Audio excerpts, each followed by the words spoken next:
cigarro, duas drogas socialmente aceitas. Normalmente, tanto a bebida alcoólica como a nicotina tendem a ser usados como uma maneira de se enturmar, relaxar, ter status e charme. Mas ambos podem ser mais perigosos para a saúde do que muitas substâncias ilícitas. Segundo dados da Organização Mundial de Saúde, aproximadamente 15% da população mundial é dependente de álcool e quase 20% de cigarro. E esta edição do Documento Niesp vai investigar os principais aspectos que envolvem essas duas dependências tão comuns na sociedade atual. O happy hour depois de um dia estafante, a balada de sábado à noite, a paradinha no bar na saída do escritório.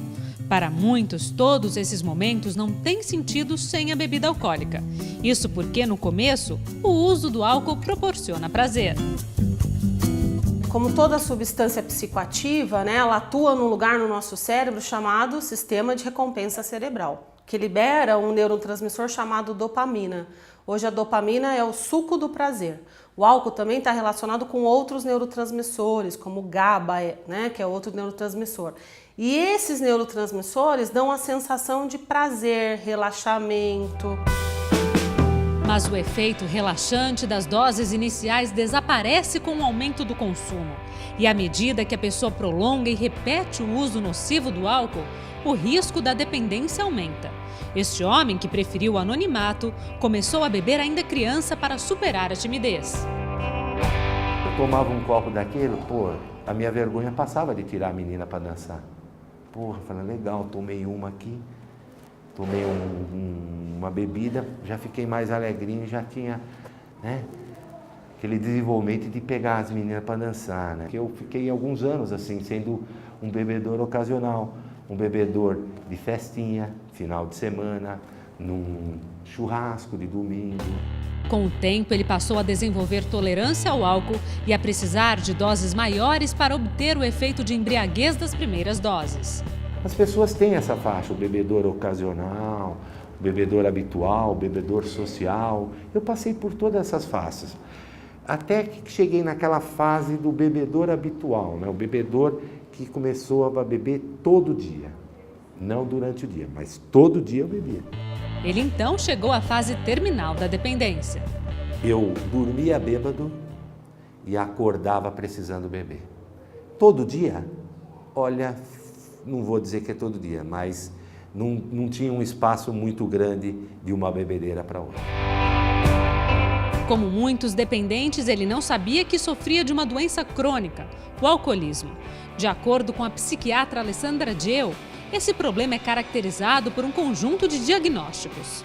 Não é só a quantidade de bebida que ela toma, mas é com que frequência, se ela tem fissura, vontade de beber, se ela tem, ao acordar, ao despertar, sinais e sintomas de abstinência, como, por exemplo, tremor de membro superior, de mãos, suor, coração disparado, com taquicardia, entre outros sintomas que fazem o que a gente chama que é uma síndrome de abstinência ao álcool.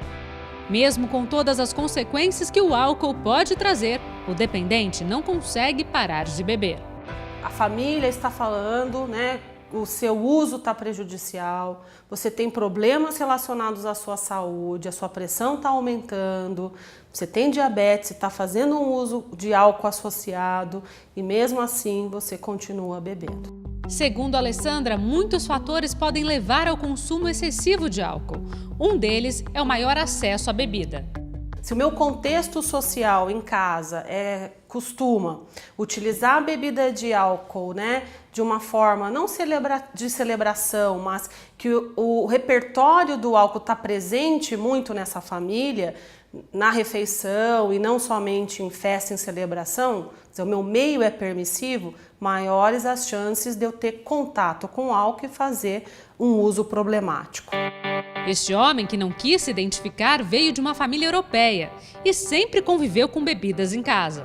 Nas festas de casa, era uma família grande, sempre muita gente, chupar o limão da caipirinha desde pequeno, a espuminha da cerveja, Então eu comecei isso muito cedo. Então com 14 anos eu já tinha uma carreira boa na bebida, né? Não dava as consequências mais graves, mas algumas já davam. Esquecimentos, às vezes, de acordar em determinados lugares que eu não sabia porque estava ali, né? E foi indo uma evolução. Para evitar a dor causada por qualquer circunstância da vida, ele recorria ao álcool. Como eu entrei em contato muito cedo com a bebida, cada frustração, num gole, aquilo vai acalmando e vai. E no início é muito legal. Eu não sei dançar até hoje, mas eu dancei rock, twist, rally, tudo bebendo. Dificuldade de lidar com frustração, dificuldade no meu trabalho, dificuldade no meu relacionamento, fazem com que eu busque esse gatilho, né? Essa porta que é o álcool para aliviar esses problemas. Fatores genéticos também contribuem para uma relação problemática com a bebida. Filhos de pais dependentes de álcool, mãe dependente de álcool, têm mais chances de se tornarem dependentes de álcool no futuro. Então, genética, o meio social, fatores culturais. Se toda a galera bebe, né, e é permissivo, então o álcool entra mais nesse contexto ainda. Segundo Alessandra, quando a pessoa apresenta fatores genéticos ou convive com circunstâncias que podem levá-la ao alcoolismo, é necessário tomar providências quando o uso é ainda ocasional. Hoje também tem um uso muito característico chamado uso em binge, que é o uso do adolescente, né? Que bebe, passa final de semana inteiro sem beber e num final de semana toma todas, vamos dizer assim, né? Claro que cientificamente existe aí uma unidade. E isso pode se tornar um uso que a gente chama nocivo, problemático para a dependência. Então ninguém fica dependente de um dia para a noite. Existe um contínuo aí, né, até chegar à dependência. E claro que a gente precisa atuar antes. Uma vez instalada, a dependência do álcool pode trazer consequências devastadoras. A dependência do álcool, ela não afeta só a saúde física. As doenças hepáticas, como cirrose, hepatite, ou doenças pancreáticas, como pancreatite crônica, demência alcoólica, outra doença chamada neuropatia periférica, em que a pessoa fica com uma debilidade aí para poder caminhar, né? Mas também ele tem um impacto social e familiar muito grande. As pessoas se afastam. Primeiro começa a se afastar as pessoas que não estão tão próximo de você. Depois começam a afastar alguns parentes e vai se afastando, vai se afastando, vai se afastando. Normalmente quem fica do seu lado é pessoas bem próximas, como esposa, filhos, mãe e pai. O resto, irmão, cunhado, vai tudo se afastando. Outro problema do alcoolismo é o forte estigma social. Assim, muitas vezes, a sociedade enxerga o alcoolista como alguém que não tem caráter. No Brasil, nós temos aí 40% dos brasileiros falando que tem ódio ou antipatia de conviver com usuário de álcool e drogas, que ninguém quer contratar, por exemplo, né, uma pessoa para trabalhar no seu serviço se ele está fazendo uso de álcool. Eu já fiz um tratamento para alcoolismo, agora eu estou bem. Se você falar isso, você não arruma emprego. E, na verdade, a gente tem que olhar para isso como uma doença, como de fato é, né? Uma doença que tem inclusive um código na classificação internacional das doenças e uma doença que é prevenível. Se a gente começar a ter outros tipos de intervenções, não só na nossa casa, na nossa família, na nossa igreja e dos nossos governantes também. No próximo bloco, o alcoolismo no cenário empresarial e os programas de recuperação. Não saia daí!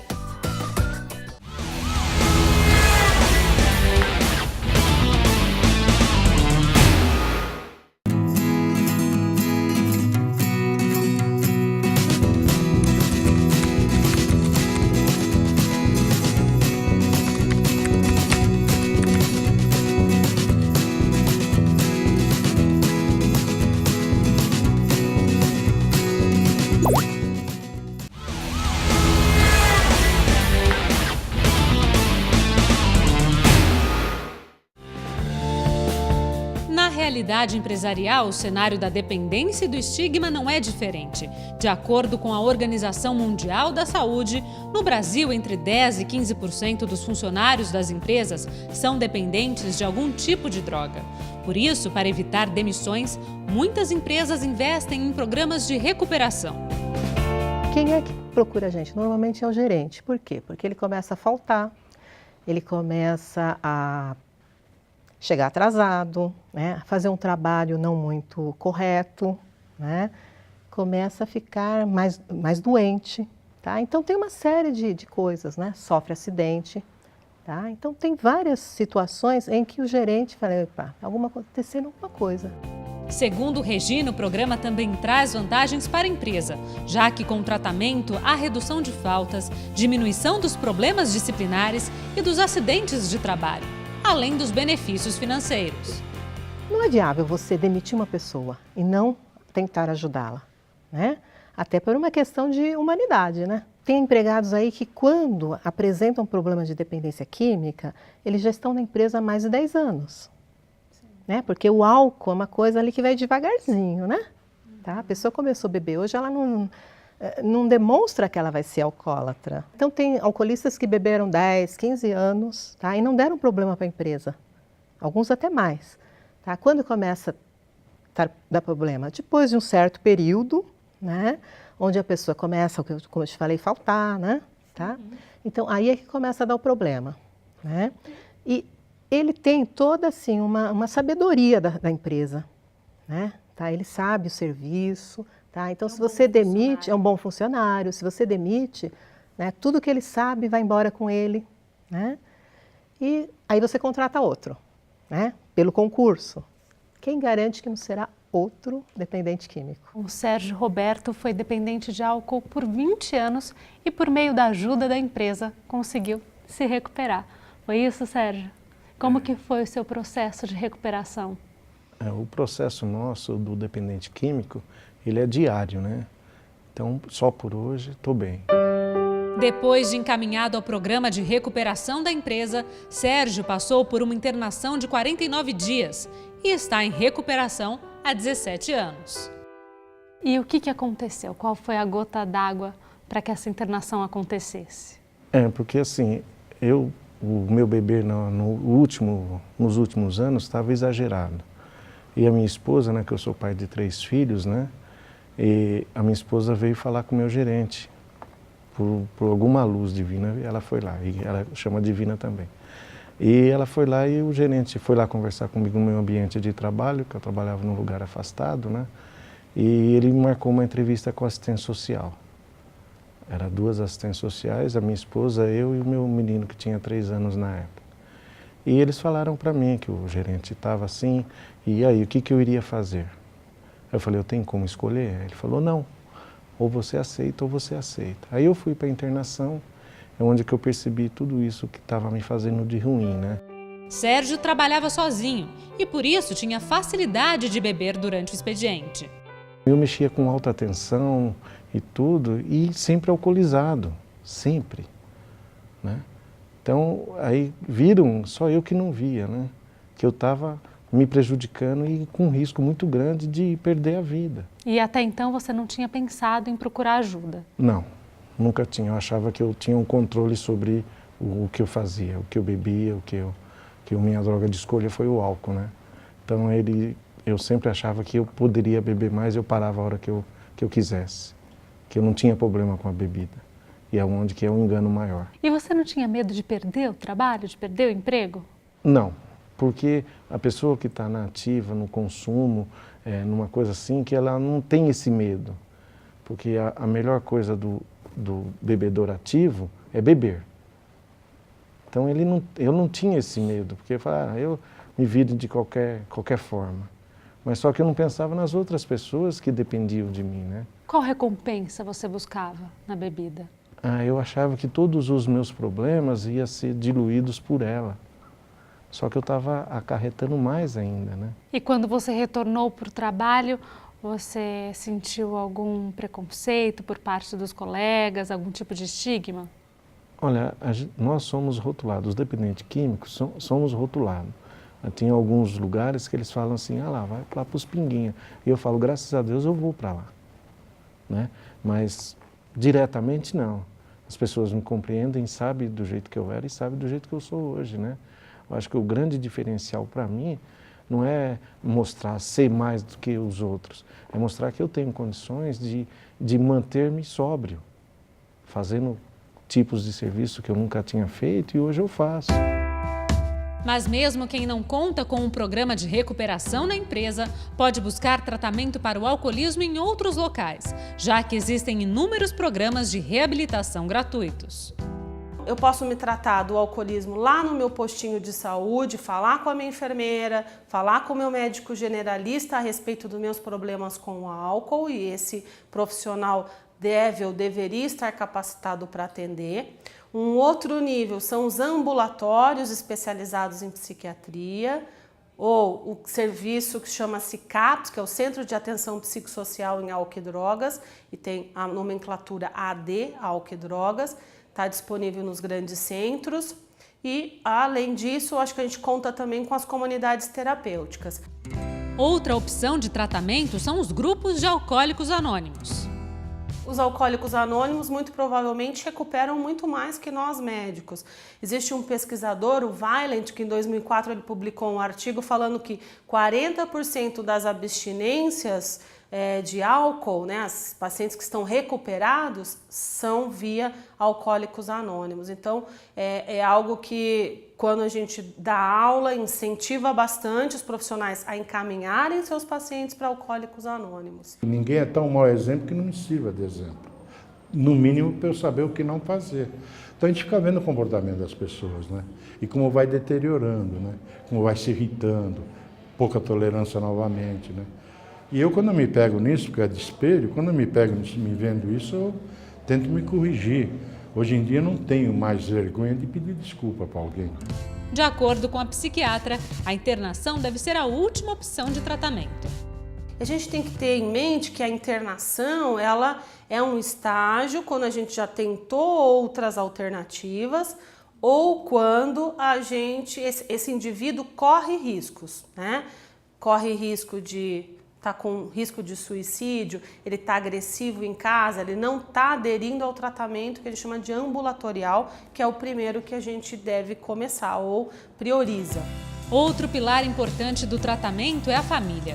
Durante o processo de recuperação, os familiares do dependente, chamados de codependentes, também precisam de acompanhamento. Muitas vezes a gente acaba olhando muito para o paciente e esquece da família. E não adianta esse indivíduo ir se tratar e voltar para um lar que ainda está doentio e que eu perpetuo aquele comportamento, como por exemplo, muitas esposas não se dão conta, ele volta da clínica para se tratar e ela coloca uma cerveja na geladeira. Não, quero ver se ele está firme mesmo nesse propósito, né? É como, né, complicado eu colocar a droga de escolha na frente dele e ver se ele vai resistir ou não.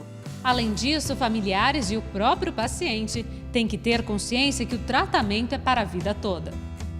Uma coisa é ficar abstinente, outra é estar em recuperação, que para nós são coisas diferentes. Ficar abstinente, quer dizer, estar sem a bebida de álcool, mas os comportamentos que me levavam a beber, se eu mantenho, eu vou estar ainda recaído no meu comportamento. Então, a abstinência é o primeiro passo, desintoxicação é o primeiro passo, não, o primeiro estágio, vamos dizer assim, para se chegar à recuperação, para a vida toda. Uma vez dependente, toda a vida dependente. Difícil você pôr na cabeça de um dependente químico que ele precisa de ajuda, né?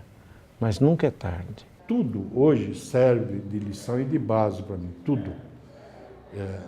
Eu não vivo mais o passado de maneira alguma, que era uma coisa que eu sempre fiz. Mas eu não apago o passado também não. A melhor coisa do dia hoje já me aconteceu. Eu acordei de manhã cedo, lembrando tudo que eu fiz ontem. Ó, coisa boa, né? Eu lembro de tudo que eu fiz ontem.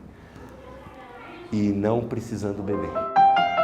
Depois do intervalo, tudo sobre a dependência da nicotina. Não perca!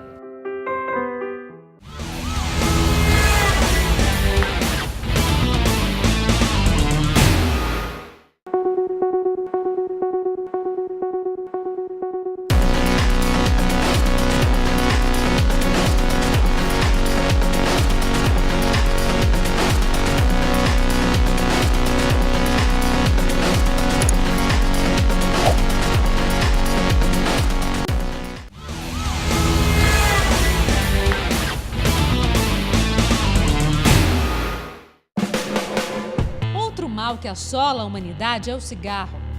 De acordo com a Organização Mundial de Saúde, o tabagismo matou 100 milhões de pessoas no século XX. E a perspectiva é de que no século XXI, esse número chegue a 1 bilhão.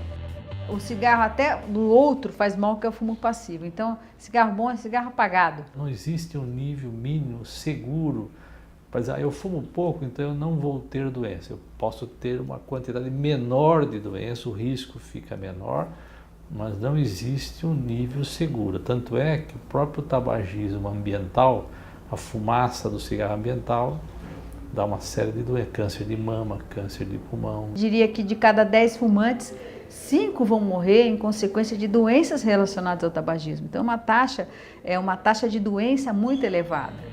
Embora o cigarro tenha mais de 4.000 substâncias, estudos indicam que é a nicotina a responsável pela dependência. O indivíduo, uma vez exposto à nicotina, ela transforma o funcionamento cerebral, ela interfere com vários outros neurotransmissores que vão desde a dopamina, serotonina, glutamina, no metabolismo cerebral. Ou seja, é uma droga que faz um estrago no funcionamento cerebral e aí explica a dificuldade do indivíduo para parar de fumar. Por mais que ele saiba que esse cigarro faz mal, a gente sabe que os pacientes que ficam adoecidos, metade vão conseguir parar de fumar e outra metade não. Este homem fumou por 16 anos e começou aos 13 anos. Hoje faz parte de um grupo de nicotina anônimos e não fuma há 21 anos. Naquela época não tinha muito essa ideia de que a nicotina era droga. Pelo contrário, era até estimulado, né? Meu pai fumava, meu avô fumava, né? Tinha aquelas propagandas maravilhosas do cigarro, todos os atores do cinema e atrizes fumavam. Não, era uma coisa sofisticada fumar, inclusive. Segundo ele, o cigarro estava presente em várias circunstâncias cotidianas. Se fosse conversar com uma moça assim e tal, eu tinha que acender um cigarro. O cigarro tinha que beber também, né? Porque eu também bebia. Então, essa dependência química ia na frente para eu tomar coragem, para falar com uma moça, ou para fazer qualquer coisa, uma entrevista de emprego. Eu tinha que acender um cigarro para poder me anestesiar, para poder tomar coragem para fazer alguma coisa, né? De acordo com a cardiologista Jaqueline Issa, mais do que o número de cigarros, são as situações em que a pessoa fuma que determinam um grau de dependência. Eu considero que fumantes que percebem a necessidade de fumar para reduzir tensão, fumantes que percebem a necessidade de fumar para se concentrar, para elaborar, para conseguir resolver algum problema, tem alto grau de dependência. Ou aquele que também na situação de adversidade, está triste, está aborrecido, está chateado, percebe uma necessidade premente de fumar, também é um comportamento relacionado à dependência. As pessoas às vezes fumam por automatismo, por aprendizado da vida do fumante. Vai no banheiro, acende cigarro, toma um café, acende cigarro, toma uma cervejinha, acende cigarro, tem telefone, acende cigarro, liga o computador, acende cigarro, vai cozinhar, não sei o que, acende o cigarro para fazer o almoço, o homem, a mulher, enfim, quem for. Então são uma série de coisas que nem são associadas à dependência, e sim ao comportamento construído ao longo da vida do fumante. Este homem, que também frequenta um grupo de nicotina anônimos, começou a fumar aos 18 anos. Só decidiu parar 20 anos depois. No começo era um ou outro, né? Mas depois que fui fumante mesmo, uns 20 cigarros, às vezes até mais, dependendo de uma condição emocional ou condição de festa. Quando vai em festa fica mais badalado, mais isso, mais emoção. Então se fuma mais. E a dependência trouxe muitas consequências negativas para a vida dele. Eu não conseguia ficar muito tempo sem fumar, então eu não fazia muitas coisas que tinham uma duração de mais de 2 horas. Eu não conseguia ficar 2 horas sem fumar. Então, qualquer coisa que gerasse mais do que 2 horas, eu falava, não gosto de fazer isso. De acordo com Jaqueline, muitas pessoas não param de fumar por medo de sofrer com os sintomas da abstinência. De repente ele fala, não fumo mais.